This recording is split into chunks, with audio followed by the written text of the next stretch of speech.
no haya dudas al respecto en cuanto a procedimientos y demás. ¿Sale? Entonces, comenzamos. Primero que nada, les decía, es esta parte de la articulación por el sobreuso, por la sobrecarga y por todo lo demás, es algo que a veces la revisión queda un poco en el, ¿no? Les decía, el objetivo, dice, nosotros como médicos, por ejemplo, como médico enseñan a valorar la articulación temporal. O sea, si una persona va por una cuestión, afección de la boca, lo más que nosotros revisamos, pues es sobre todo la garganta, ¿no? Que tenga afección de las amígdalas, en la faringe, etc., ¿no? Porque técnicamente, por especialidad al que le corresponde es al estomatólogo. De ahí el nombre de su disciplina, ¿no? Porque su disciplina, estomatología, implica el conocimiento de todos los aspectos del aparato estomatognático. No así como antes que se denominaba solamente en rehabilitar o la salud de un dentario. Aquí, evidentemente, el estomatólogo tiene que hacer una valoración general de toda la cavidad bucal del paciente para poder determinar si hay alguna anormalidad, si la pueden ustedes tratar y si no, mandar rápidamente con el especialista que quiera. Lamentablemente, aparte que filosofía, la visión de su materia, de su disciplina, perdón, ya está bien precisada, desafortunadamente en el rol de trabajo y en el día se vuelven reduccionistas la gran mayoría. Entonces, llega un paciente a la clínica de la universidad o llega a su consulta y él dice, yo vengo porque me duele mi muelita, ¿no? Entonces usted lo ubican y le duele la 36. Y ven y no, pues van a hacerle una amalgama, una corona, una incrustación. Y entonces se vuelve reduccionista. El paciente Ingrid, en lugar de ser paciente Ingrid, se vuelve paciente amalgama en órgano 36. Y solamente la y toma la precaución de poder realizar, ¿no? Se les el boletín.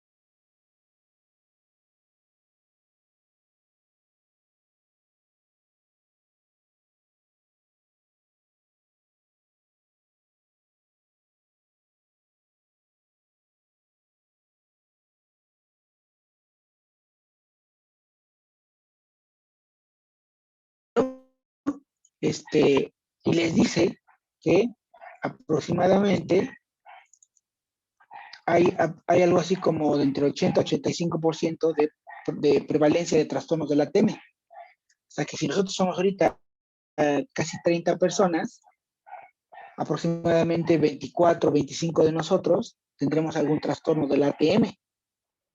Entonces es un trastorno bastante, una prevalencia bastante importante.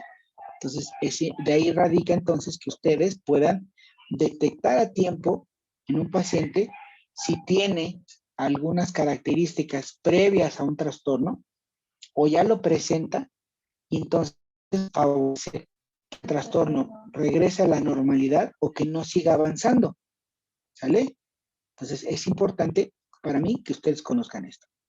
Entonces, lo que da como resultado que el paciente no reciba, dice aquí, una valoración que le permita conocer el estado general de su complejo maxilotemporal y que, dice aquí, podamos identificar, prevenir y en su caso corregir oportunamente alguna alteración.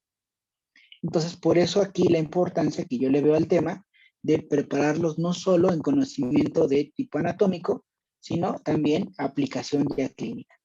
Evidentemente ustedes van a tener unas clases más adelante de oclusión y demás que van a retomar estos temas. Por eso ahorita no lo toco tan a profundidad, lo a tratar de ver de acuerdo al grado de su competencia para el segundo semestre, pero que sí tengan el conocimiento básico y claro y que por lo menos tengan esa espinita de saber que cada paciente que llegue a su consulta, sea el motivo que sea, uno de los elementos a revisar debe ser la valoración de la integridad o estado de su articulación temporomandibular. Ahora bien, una adecuada valoración debe tomar en cuenta las peculiaridades de la articulación, tanto anatómicas, fisiológicas y de probables secuelas. Acuérdate entonces que decíamos que, por ejemplo, en las peculiaridades anatómicas era esto que platicábamos, ¿no? El cóndilo, las superficies articulares no necesariamente o prácticamente no tienen una adecuada, ¿cómo se dice? Conjunción. Es decir, no hay un adecuado encaje. El cóndilo a veces más bien parece un tipo huevito o tipo huevito parado, ¿no? Como tipo punta, y la cavidad glenoidea es más redondeada. Entonces, para que haya un adecuado encaje, debemos de tener un adecuado, la integridad del disco, ¿no? Y entonces también sabemos que el disco se mueve con la articulación en el movimiento de la apertura. Y para que este disco pueda moverse, lo es traccionado por parte del pterigoideo externo en su cabeza superior. Y entonces, si este pterigoideo en su cabeza superior se pone más sobrecargado, pues va a generar también una disfunción del disco, ¿no? En cuanto a las peculiaridades fisiológicas, pues hablamos, por ejemplo, lo que les decía, la sobrecarga. En cuántos procesos utilizamos nuestra articulación. Y decíamos que prácticamente la llegamos a utilizar hasta más de 2.500 veces al día.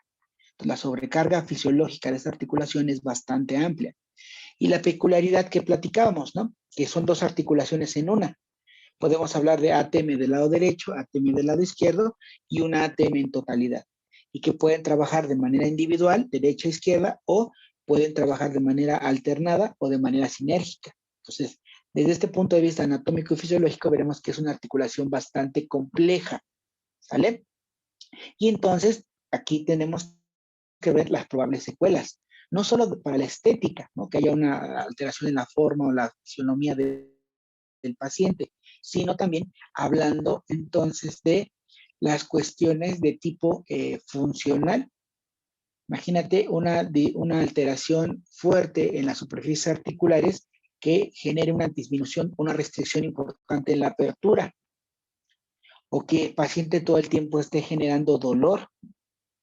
Y entonces, imagínate, eso va a alterar sobre todo los procesos fisiológicos en los que está implícita la articulación, la masticación, la alimentación del paciente.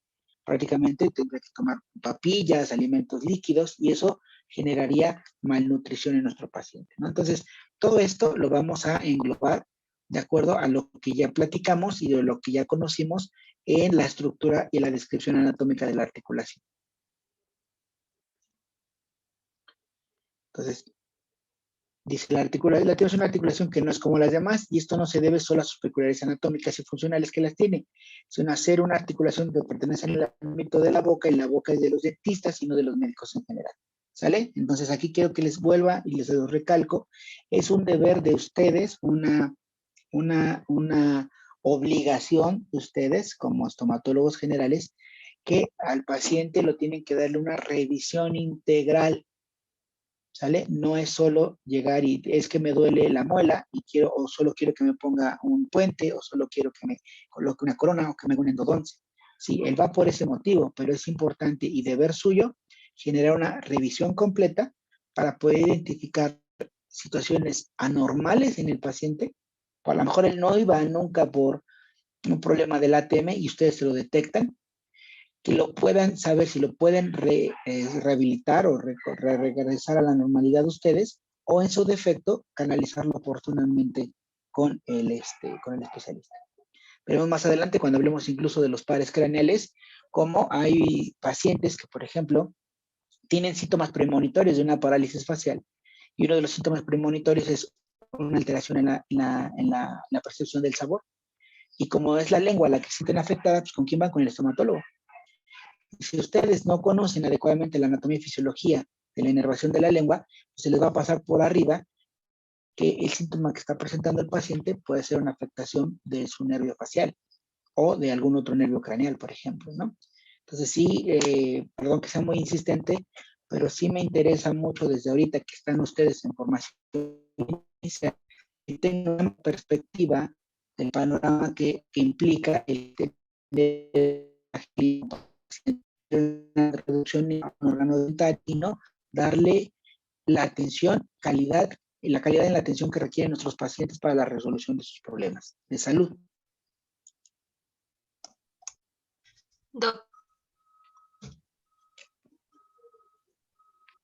Bueno, ¿sí? bueno, y ¿Qué? creo ¿Mando? yo siempre es importante, ¿no? O sea, bueno, ya como odontólogos, tener la revisión a nivel de cabeza y cuello, porque como usted dice, nunca sabemos cómo qué puede surgir, ¿no?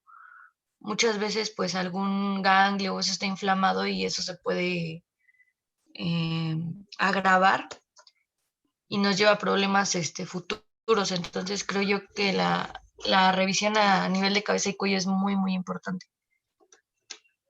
Sí, efectivamente, lo como dicen. Aquí el asunto, les decía, es generar esta visión amplia de la estomatología, no visión reduccionista.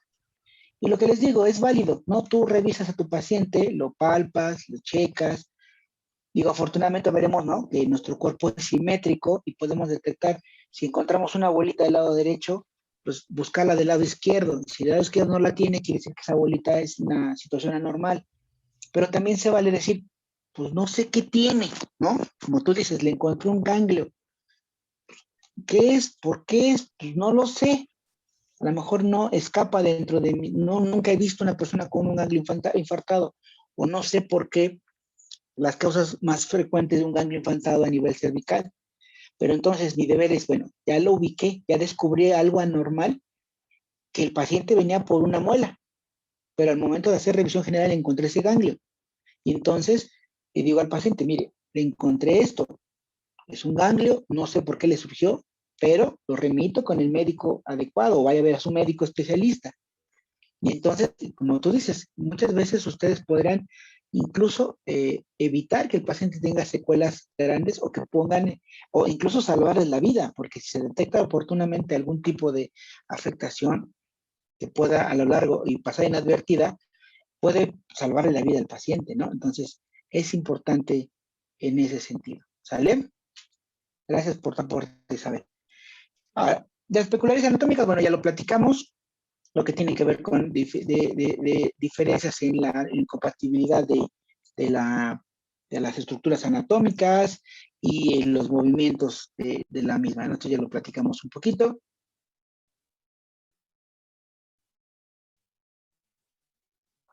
Decía, ¿no? Son dos articulaciones que no necesariamente funcionan al unísono. Aquí, ojo, fíjate, dentro de la estructura de la ATM platicamos un poquito acerca de las superficies articulares, la cápsula, los ligamentos, el disco.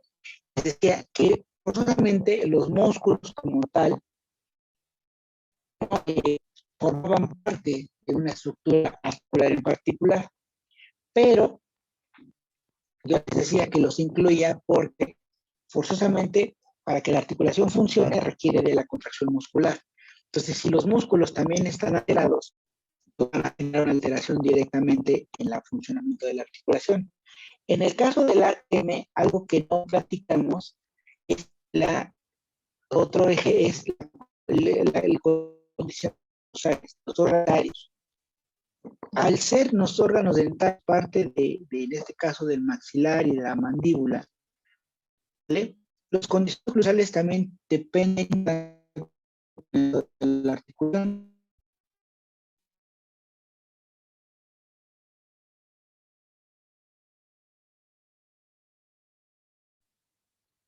Prácticamente, perdón, aquí veremos,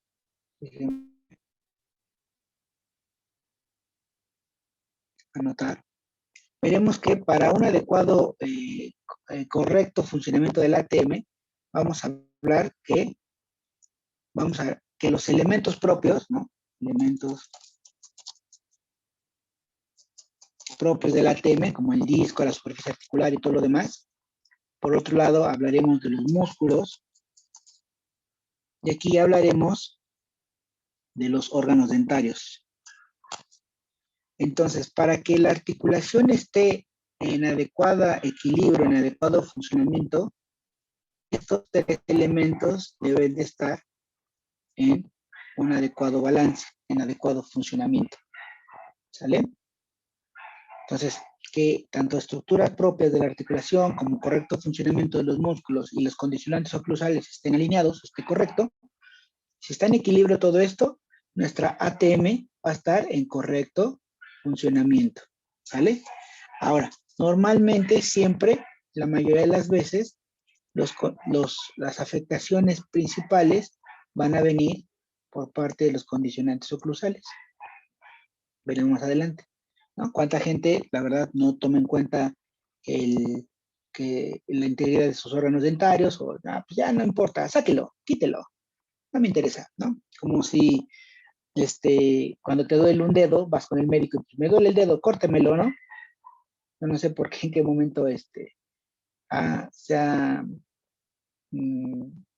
denostado tanto la utilidad de los dientes, ¿no? Ya me duele, pues mejor quítemelo en lugar de arreglarlo, ¿no? Entonces, siempre que hay un elemento que se altera, forzosamente va a terminar en un trastorno de la articulación temporomandibular. Entonces, por eso aquí les menciono esta parte de, como una peculiaridad anatómica, la existencia de condicionantes oclusales. Ustedes van a tener una materia en particular que se llama oclusión, y donde van a retomar esta parte de la articulación temporomandibular. Por eso les decía, no voy a meter mucho en esta parte porque es algo que ustedes ya, por ahí creo que de cuarto semestre, lo retoman más a profundidad. Pero sí me interesa que estemos ciertos que no solo depende de la integridad de los elementos ni del funcionamiento de los músculos, sino también un tercer elemento que es los órganos dentarios.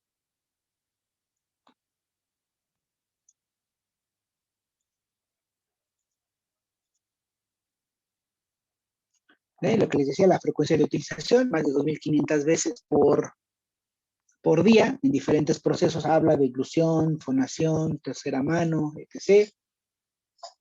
Y aquí obviamente, lo tenemos que mencionar mucho, alguna alteración en la articulación a largo plazo genera una repercusión estética en lo que es la asimetría facial. Se van generando asimetrías faciales y que pueden alterar tanto el perfil como la estructura básica de la persona, ¿no?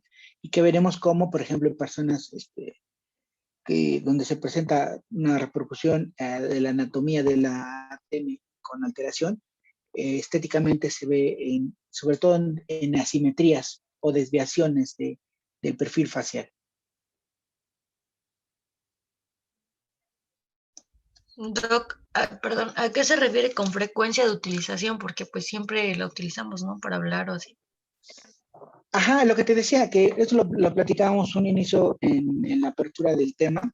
Decimos que no solo normalmente la manejamos, utilizamos la tema, lo enfocamos al proceso de masticación desde el punto de vista estomatológico.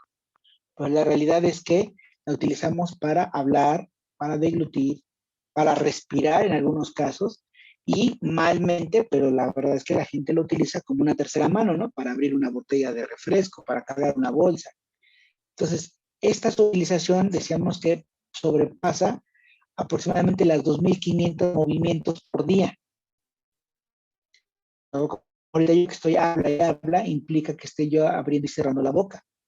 Entonces, esa frecuencia de utilización la tenemos que tener en cuenta.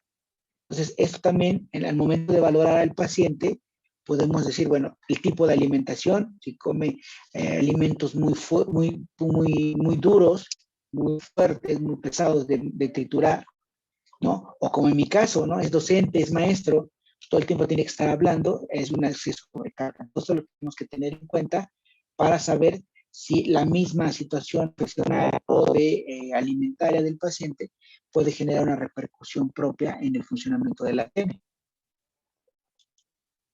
Ok, gracias. Sí. Déjenme mostrarles un videito.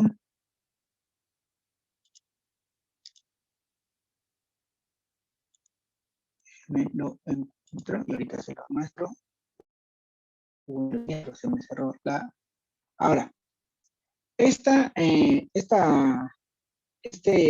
problema va a generar primero alteraciones en esta simetría, en este eje de concordancia entre el cóndilo, el disco y la cavidad glenoidea. Lo que desencadena forzosamente, si el proceso no se corrige, que el pterygoideo superior empiece a hacer una hipertracción sobre el disco, o sea, es decir, lo jale de más. Entonces se dieron cuenta en un principio en el video, se ve cómo el disco se empieza a ir hacia adelante, de manera, excursiona anteriormente, se va de su lugar, y entonces el cóndilo, en vez de apachurrar o hacer presión sobre la parte central del disco, que es donde debería de ser, empieza a hacer presión hacia su polo anterior, pero principalmente hacia el polo posterior. Entonces recuerda que en los polos es donde hay irrigación e inervación. Entonces, esta presión excesiva y estos dos polos son los que favorecen la regeneración del disco en la parte central. Entonces, esta presión excesiva genera o empieza a generar una destrucción o una inflamación primero y después destrucción de nuestro disco articular con elongación de los ligamentos. Entonces, se dieron cuenta cómo empieza a perder el eje de simetría de alineación, el disco se empieza a ver cada vez más hacia adelante y en el último de los casos, el disco o es destruido por completo o es tan poco el tejido que el cóndilo termina por, bueno, en los casos más graves, ya deja de haber presencia de disco, se pierde la última parte del disco y entonces el cóndilo se inflama, ¿no? Entonces ese sería el proceso, claro, desde una pequeña alteración hasta el completo desfuncionamiento de la articulación temporomandibular, ¿no? Entonces, es algo, y ahí claramente en el video dice, esto es importante que el estomatólogo general lo revise de manera oportuna y que pueda ser corregido y evitar que continúe el proceso hasta situaciones más graves, ¿no? Entonces, en el artículo que ustedes les di, ¿no? Habla una parte de la propuesta, aquí lo está encaminado sobre todo desde el punto de vista traumático, ¿no? Habla como un peritaje, pero lo podemos aplicar o aterrizar hacia la población general, si se puede hacer cierta modificación. Entonces, si ustedes, que fue la tarea que hicieron, leyeron adecuadamente este artículo, ya tendrán una visión un poco general de que esta propuesta de valoración marca 6 puntos o 6 apartados que debemos de analizar en nuestro paciente, que va a ir arrojando información específica. Entonces, a fin de cuentas, lo que ustedes van a hacer es una historia clínica, ¿sale? Entonces, en esa historia clínica, ustedes van a tener al alcance de su mano el poder recabar primero información que el paciente les diga, ¿no? Que les diga, pues, que si masca chicle, por ejemplo, hábitos, ¿no? Mascar chicle, masticar cosas pesadas, le gusta morder el lapicero, etc. A situaciones que ustedes van a recabar, bueno, fuma, toma, ha recibido algún evento traumático, algún golpe, ha peleado, un accidente automovilístico, cirugías, etc. Y ya ustedes pueden recabar información, ¿no? Tan básica como desde poder explorar la boca del paciente y poder determinar si tiene todos sus órganos dentarios, si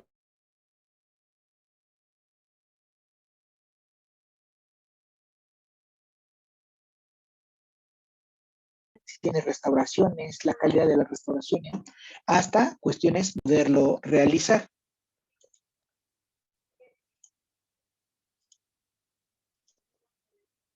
¿Sale? Entonces, en clínica propedéutica hablamos de 4 procesos básicos de revisión a un paciente. Lo primero es la inspección. ¿Qué es inspeccionar? ¿Qué entendemos por inspeccionar? Como revisar. ¿Y qué utilizamos para revisar? explorar. La exploración es indagar. Cuando te dicen, a ver, inspecciona. Yo, doc. Revisa. A ver. Bueno, creo yo que es cuando nos tomamos de auxiliares, ¿no? Que nos van a ayudar como, por ejemplo, en nuestro caso, el espejo, que nos llevan más a fondo de lo que estamos viendo nada más así de simple vista. Tocaste un punto, a simple vista. Entonces, aquí acuérdate, y bueno, a ver, me voy un poquito para atrás. Cuando ustedes empiezan la revisión de un paciente, ustedes van a recabar información, que son dos grandes tipos de información.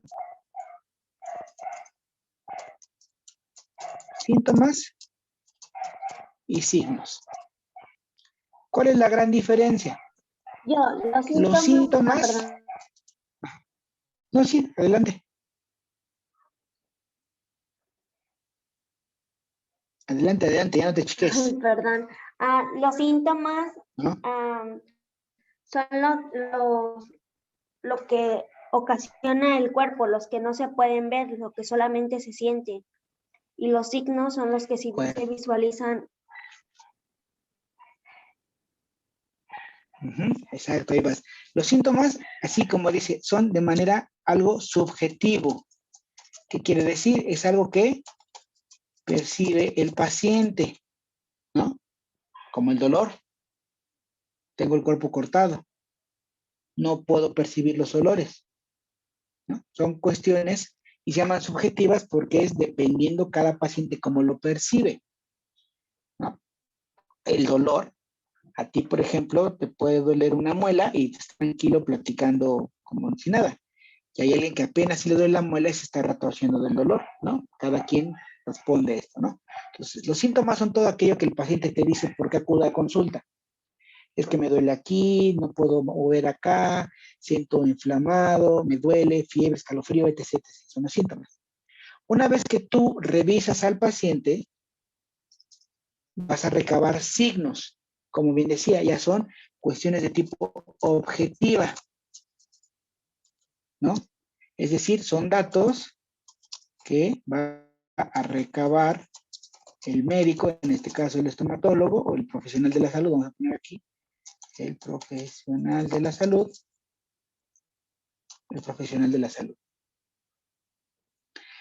Y entonces, como dices, si te dicen, no, pues que siento una bolita aquí caliente atrás, bueno, pues tú ya lo vas a poder revisar y ver si existe realmente esa bolita y de qué características tiene esa bolita.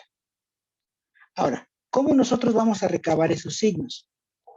Podemos recabarlos a través, primero, de lo que tenemos a la mano. Nuestra vista, nuestro tacto, nuestro oído, ¿no? Si el paciente dice, es que tengo una bolita acá, a ver, déjeme verla. Es que siento que está dura, a ver, la tocamos, ¿no? Oiga, es que fíjese que siento que mi panza tengo fiesta y no me han invitado, ¿no? A ver, agarro el estetoscopio y escucho la panza, ¿no? Entonces, los signos van a ser unos datos recabados a través de los sentidos del explorador.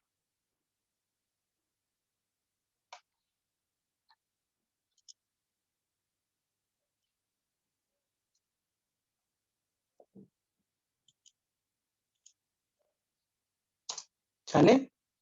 Entonces, una vez que recabes, y aquí en los signos también te puedes ayudar de auxiliares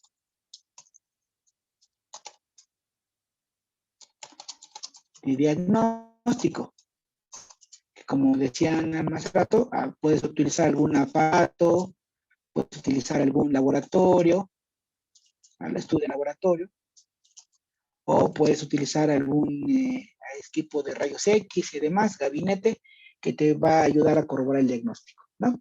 Y entonces tú sumas los síntomas que tiene el paciente con los signos que tú recabas, más la información de tus auxiliares de diagnóstico, ¿no? Y entonces tú vas a dar un diagnóstico certero, un tratamiento, ¿vale? Eso es prácticamente lo que conlleva la clínica propedéutica como tal, ¿no? Ahora bien, lo que ustedes en este caso, en esta parte de la exploración, van a realizar es sí, evidentemente, cuando entrevisten al paciente, él va a decir si tiene algún síntoma de dolor, molestia, incapacidad para abrir o cerrar su boca. Pero lo principal es esto, los signos que ustedes puedan recabar. Y entonces van a utilizar sus órganos de los sentidos para poder recabar esta información. Ahora, para que ustedes puedan saber estos signos, ¿no? Primero debemos de saber qué buscar. Y entonces es lo que vamos a ir entrenándonos ahorita. Porque te puedo decir, pues revisa al paciente, pero es como aquel que te digo, a Isis va en la carretera y se le para el coche, ¿no? Ya saben, se nos para el coche y todos agarramos, nos bajamos y hacemos la faramalla de abrir el cofre y ver el motor. Como si al menos, digo, supiéramos algo del motor, pero nada más lo estamos viendo, ¿no? Como si el motor nos fuera a decir, pues, me lastimé de aquí, ¿no? ¿Quién le sabe? Pues debes de saber exactamente qué buscar de acuerdo a lo que le pasa al motor. Pues exactamente ahorita igual, si yo te digo que vas a revisar al paciente a través de tu vista, tu tacto y tu oído, pues ¿qué le reviso? Nomás lo veo, lo toco, lo apapacho y pues ¿qué? ¿Qué información voy a buscar? Para eso primero tenemos que aprender qué signos vamos a buscar en nuestro paciente y es lo que vamos a aprender el día de hoy y en las siguientes clases. ¿Sale? Entonces, retomando esto, la clínica propedéutica, el primer paso de la clínica propedéutica es aquí la inspección. Entonces, la inspección, inspeccionar, es utilizar a través del órgano de la vista o la visión, el revisar a nuestro paciente. A simple vista ver si hay alguna alteración, ¿vale? Ahora, decía un maestro, uno de mis maestros que tuve de la licenciatura en clínica, nos decía, nos decía, desde que tu paciente entra al consultorio, debes de observarlo cómo viene. No es lo mismo el paciente que entra caminando, alegre, sonriente y así saleroso, al paciente que entra con cara de dolor, encorvado y con un caminar lento, ¿no? Si viene malito y el otro quizá a lo mejor viene a platicar conmigo, ¿no? Después también la vista nos ayuda a poder, gracias, afortunadamente, la naturaleza tenemos simetría en nuestro cuerpo. Entonces podemos observar, no, pues me duele aquí, en esta parte del lado derecho. Bueno, observas del lado izquierdo si está presente esa misma cambio de color, aumento de volumen, y etc., con lo que puedas comparar. Una vez que ves a tu paciente, también el siguiente paso de la clínica propedéutica es la palpación. Es decir, vas a tocar al paciente para ver si tiene esa bolita, qué consistencia está, si donde te dice que duele, a qué tipo de dolor tiene, si cuando nada más lo tocas de manera superficial, si lo tocas de manera profunda o si lo tocas ya de manera muy profunda, generas dolor, que es diferente la presentación del dolor cuando es muy superficial a la palpación o cuando es muy profundo. Tocar la consistencia, ¿no? Tengo una bolita, si es dura, líquida o semisólida. El aumento de la temperatura, ¿no? Si está caliente, si no está caliente, si está fría, la zona en la que le duele al paciente. Luego, el siguiente elemento de la clínica propedéutica es la auscultación, escuchar. Vamos a escuchar.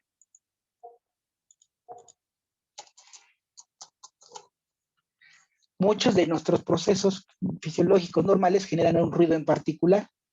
Les decía, si tú en este momento puedes escuchar los ruidos que están en tu pancita, nuestros intestinos siempre están trabajando, siempre se están moviendo, es el movimiento peristáltico. Pero, ¿qué pasa si tú colocas, dices, paciente, es que sabe que no he podido ir al baño, estoy estreñido, ya tiene 2 días, y colocas el estetoscopio y escuchas, y resulta que no escuchas ningún ruido, quiere decir que están paralizados sus intestinos. O al contrario, están el tronidazo de los intestinos, pues hay aumento de la peristalsis, ¿no? El caso de la respiración, al momento de nuestros pulmones, al momento que metemos aire, tiene un cierto sonido, esa manera en la que nosotros metemos el aire. si está obstruido por a los pacientes asmáticos, se reduce el diámetro del bronquio, o tiene flemas, o tiene secreciones, tiene neumonía. Entonces, todos estos ruidos normales que tenemos en nuestro cuerpo, primero tendremos que identificarlos como los normales, y después en parte especializada, en particular, saber cuándo ese ruido está alterado por alguna estación patológica, ¿no? En el caso, por ejemplo, de nuestra articulación ATM, vamos a ver que al movimiento de apertura y cierre, escuchando la articulación, veremos que no tendría por qué sonar la articulación al momento de abrir o cerrarla. Pero si presentamos diferentes tipos de ruidos, tanto al abrir o al cerrar, podemos determinar que haya una alteración o no. Y finalmente, el último proceso de la clínica propedéutica es la percusión. La percusión es generar o golpear ligeramente alguna estructura para la transmisión del sonido, ¿no? O sea, algunos ustedes se lo han hecho, están inflamados del estómago, el doctor coloca su manita sobre su estómago y con la otra le pega su mano para escuchar qué cantidad de gas hay o qué tan inflamado está para un cálculo aproximadamente, ¿no? Pero en general, entonces, nosotros a lo largo, bueno, ustedes a lo largo de ahorita este bloque temático, vamos a aplicar lo que es la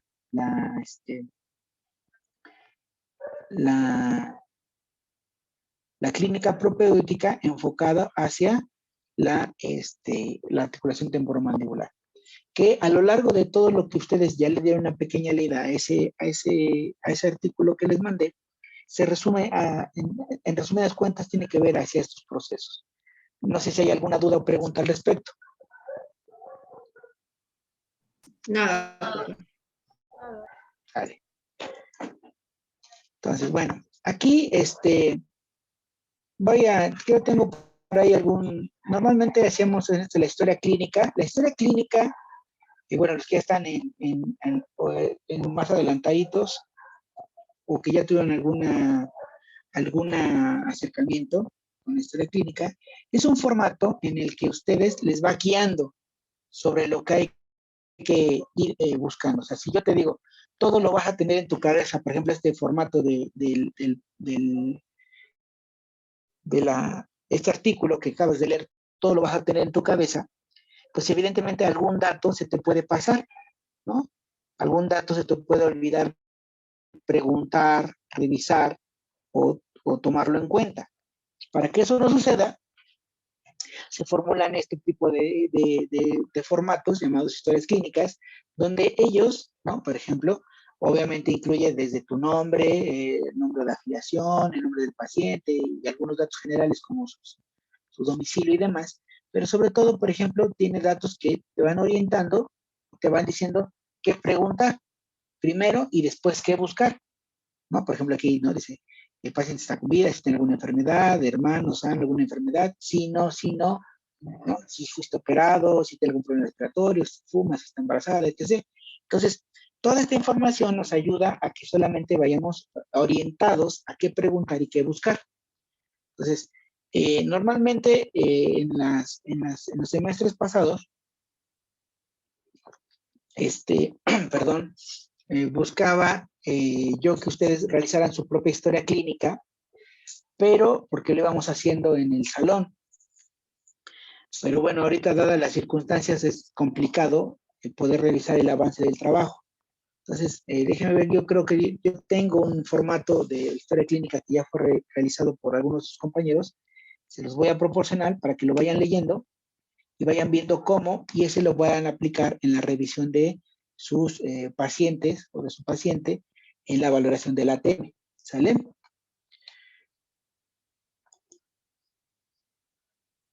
Entonces, para esta parte de que ustedes tengan que hacer la valoración, van a necesitar evidentemente pues, elementos que tengan a la mano. Primero, o que van a tener que adquirir. Van a tener que adquirir un vernier, guantes y abatelenguas. Así de sencillo. El vernier, ahorita les enseño para los que no lo conozcan, es un elemento que nos sirve para mediciones. Aquí, ojo, por favor, el vernier lo pueden comprar en cualquier ferretería. En cualquier ferretería no hay. Y de preferencia que sea de los más básicos. Hay unos que son incluso digitales y toda la faramaya y todo. No, compren el más baratito que les cueste 70, 60 pesos. No hay ningún problema. ¿Sale? Y ojo, no lo vayan a comprar en un depósito dental porque se lo venden más caro. Entonces, esto lo venden en la ferretería porque es un elemento que se utiliza también para, bueno, para esta parte de la construcción y de la remodelación y todo lo demás. ¿Sale? Entonces van a comprar un vernier y van a ocupar un guante y abatelenguas. ¿Sale? Entonces esto lo van a tener que tener listo para cuando ya vayan a hacer la valoración a sus pacientes. ¿Sale? Ahora, les enseño cómo es el vernier. A lo mejor ustedes ya lo conocen, otros no tanto. Este es un vernier. ¿Sale? Este es un vernier. Y entonces el vernier lo que nos ayuda es para poder medir dimensiones. Estas, tiene 3 elementos, bueno, 4 elementos, ¿no? Lo primero es una regleta. Aquí está una regla que marca tanto en centímetros como en pulgadas. Y aparte de centímetros va marcando los milímetros. Fracciones de milímetro. Ahora, estas reglas, estas pinzas grandes, nos van a servir para medir diámetros internos.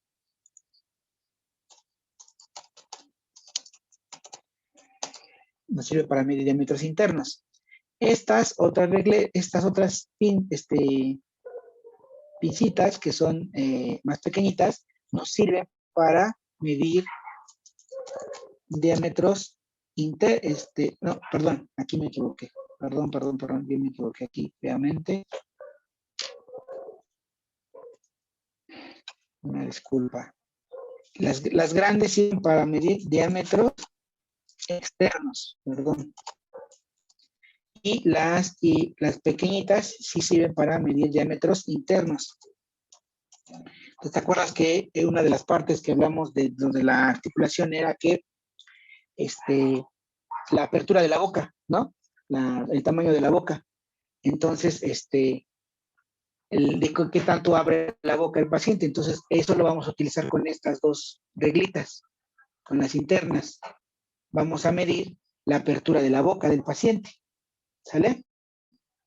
Y luego, esta otra regla, esta escaleta, sirve para medir, aquí espero que se puede ver, sirve para medir profundidades. Entonces también nos va a ayudar, sobre todo para poder determinar movimientos, por ejemplo, como la retrusión o la antipulsión. ¿Sale? Entonces, este es el aparatito. De todos modos, lo vamos a ir, cuando lo tengan que utilizar, pues ahí les voy explicando cómo hacerlo. ¿Sale? Entonces les digo, cómprense el más baratito que tengan, que puedan encontrar. No vayan a comprar ahí uno de 300, 400 pesos que casi les habla. No es necesario. ¿Sale? ¿Dudas hasta acá? No. Vale. No.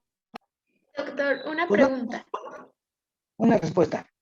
Bueno, lo que pasa es que nos acabamos de dar cuenta que ya subió el apartado para subir el reporte de lectura de la valoración, pero lo que sucede es que ayer en la noche y todo el día el apartado no estaba. Entonces, bueno, algunos subimos la tarea atrasada, no sé si nos puede dar antes de que termine la clase para subir y que no esté atrasada nuestro trabajo. Sí, yo precisamente ayer se me fueron las cabras al monte. Me acordé en la noche, dije, ay, ¿sabes qué? Entonces, les decía, estos puntos craniométricos, aquí están marcados en su foto, los van a marcar a manera de puntos, no así círculos, puntos, por favor que quede clara esta parte, puntitos. Y entonces, perdón, digo, estamos en el salón, lo podría hacer más, ¿no? Entonces, primero, ¿cómo saber? Dice el apartado, determinar la simetría. Bueno, entonces, para saber si hay una desviación del eje, del perfil de frente hacia la derecha o a la izquierda, pues tendrías que unir todos estos puntos centrales, ¿no? Y perdón si se me va chueco, pero pues, lo estoy haciendo con el mouse. Entonces, más o menos así tendrían que hacer ustedes. Bueno, obviamente, ¿no? Derecha a la línea, por eso digo, derecha a la línea.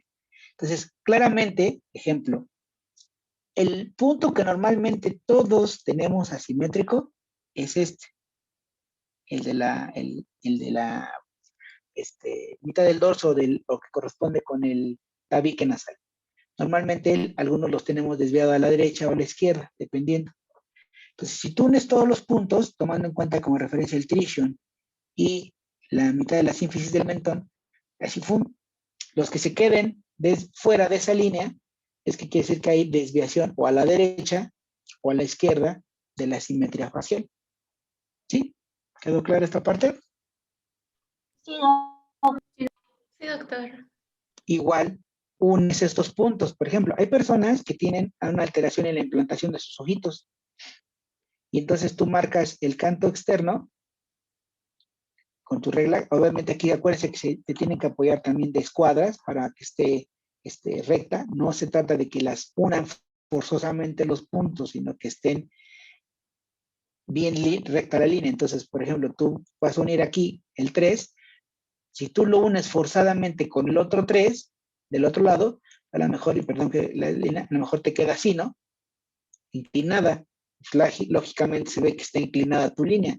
Entonces lo que tienes que hacer es utilizar la utilización de la regla con tu escuadra para que entonces tú hagas tu línea recta, perdón, digo, lo estoy haciendo con el pulso. Si coincide tanto los 2.3 como los 2.2, así vienen en tu línea, quiere decir que la implantación de los ojos es simétrica. Pero puedes ver que a lo mejor en tu paciente, en este caso ustedes, porque ustedes lo van a hacer, estas son sus fotos, no de otra persona, van a ser suyas. Van a ver que puede que tu ojo esté el derecho más arriba que abajo, ¿no? Lo mismo sucede al tomar los puntos 4, que son el ancho cigomático, que es a la altura de nuestras hélix, para corroborar la implantación de las orejas. La simetría de los 7 son la simetría de la implantación de las fosas nasales. Aquí los números 11 tiene que ver con la correcta alineación de las comisuras. Si el paciente tuvo parálisis facial, por ejemplo, normalmente tienden a tener una comisura más abajo que la otra por alteraciones de la parálisis facial. Y finalmente el ancho del gonio para determinar si hay alguna,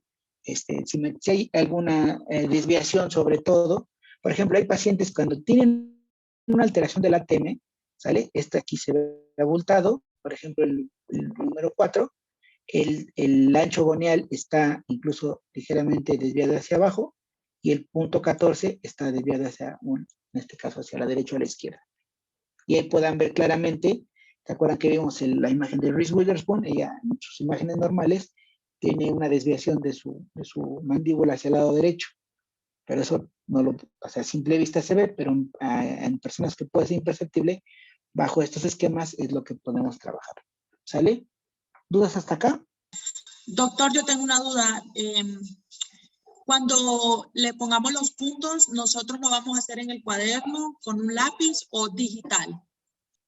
No, agarras tu foto, bueno, te toman tu foto, la imprimes, no importa que sea blanco y negro, la foto, de preferencia en tamaño carta, la impresión, la grandecita, se va toda tu cara, te digo, acuérdate que es hasta el cuello, y van a hacer los trazos así con lápiz, los van a marcar con su regla y con su Okay. con su escuadra. Oye, Doc, y ¿puede ser otras personas? Preferentemente ahorita lo hagan en ustedes, para que ustedes sean los ejecutados. Doctor, igual le pondríamos los nombres a la par y los colores. Ajá, puedes poner a un ladito, si quieres, para guiarte esta lista, ¿no? Pero te repito, normalmente estos puntos yo preferiría que solo los pusieran así como puntos, como puntitos. Okay. No necesariamente quiero que me pongan todos estos números sobre la imagen, no. Yo nada más lo único que necesito es que estén los puntitos marcados y los trazos, ¿sale? Porque Okay, si doctor, los hacen gracias. así en grande, no,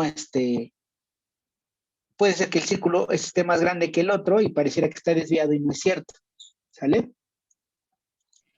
Lo tenemos que subir a la plataforma también, ¿verdad, doctor? Sí, esto lo van a hacer para el día, viernes. Somos los propios corregidores, Doctor, exactamente. ¿Mandé? yo tengo una duda. Uh-huh. Es que en el artículo de ayer decía que el trago, pero no sé si el trago se refiere al ancho cigomático. Ajá, alángel cigomático.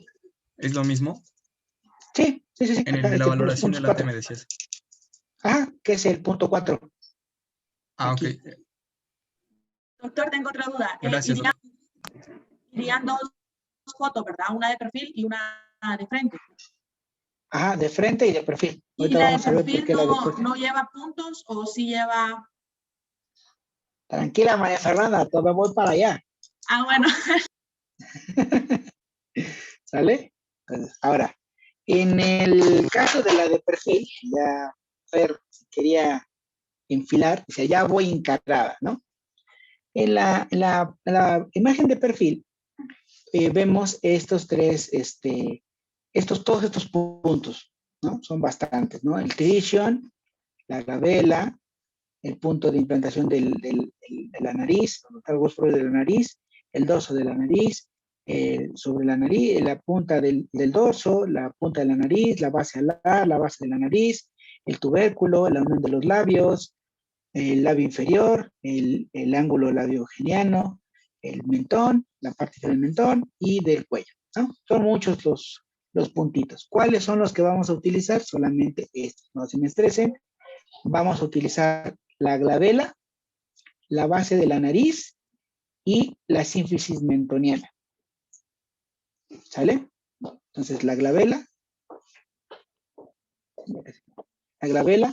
la base de la nariz y el mentón. ¿Sale? ¿Para qué vamos a revisar utilizar estos tres puntos? Porque, y lo mismo, ¿no? Utilizamos como referencia nuestra glabela y marcamos la línea. Son puntos y lo mismo, puntitos, no necesariamente que hagan todo este círculo grandote, porque de lo contrario nos puede generar una mala interpretación, ¿sale? Entonces solamente puntos, y así en el trazo. ¿Para qué nos va a servir estos tres trazos? Para saber si el paciente presenta ortognatia, retrognatia o, es decir, aumento de el perfil de la mandíbula. Entonces, por ejemplo, ven en este paciente, ¿no?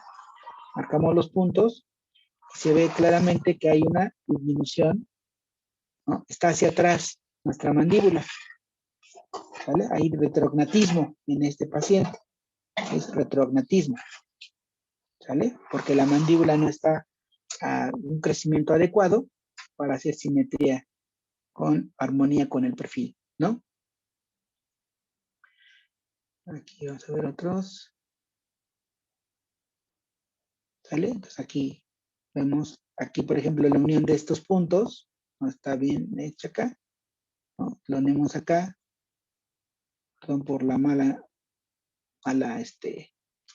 raya que estoy haciendo, pero no tengo un buen pulso con el mouse.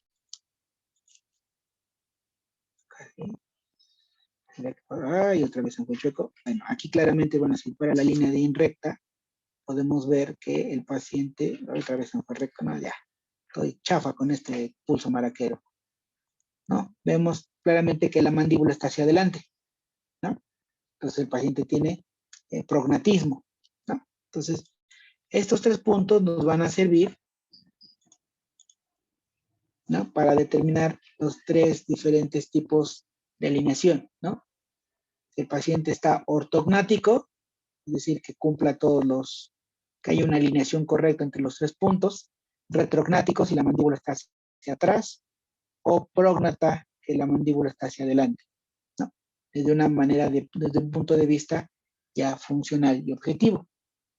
Entonces, este es el primer apartado de la valoración de la articulación, en el que nos muestra cómo se da esta parte de la alineación primero del aspecto de frente, si hay simetría o desviación, si hay presencia de alguna tumoración, alguna elevación, y de perfil para determinar si hay alguna prognatismo, ortognatismo o retrognatismo. ¿Sale? Entonces, déjame ver acá. Lo que van a hacer entonces ustedes es en las fotografías que se van a tomar, van a marcar en la de frente los trazos que ya vimos y en la de perfil los trazos que platicamos ahorita. Y entonces eso lo van a subir en su plataforma para la siguiente clase y vamos a hacer el análisis de esas imágenes de algunos de ustedes. ¿Vale? Sí, profe. ¿Alguna duda? ¿Alguna duda con respecto a la tarea? No, doctor, todo claro. ¿Vale? Entonces recuerden, la fotografía puede ser de a color o a blanco y negro, no hay ningún problema, pero sí que sea de tamaño carta la imagen para que puedan trabajar ustedes chido en los trazos. ¿Vale?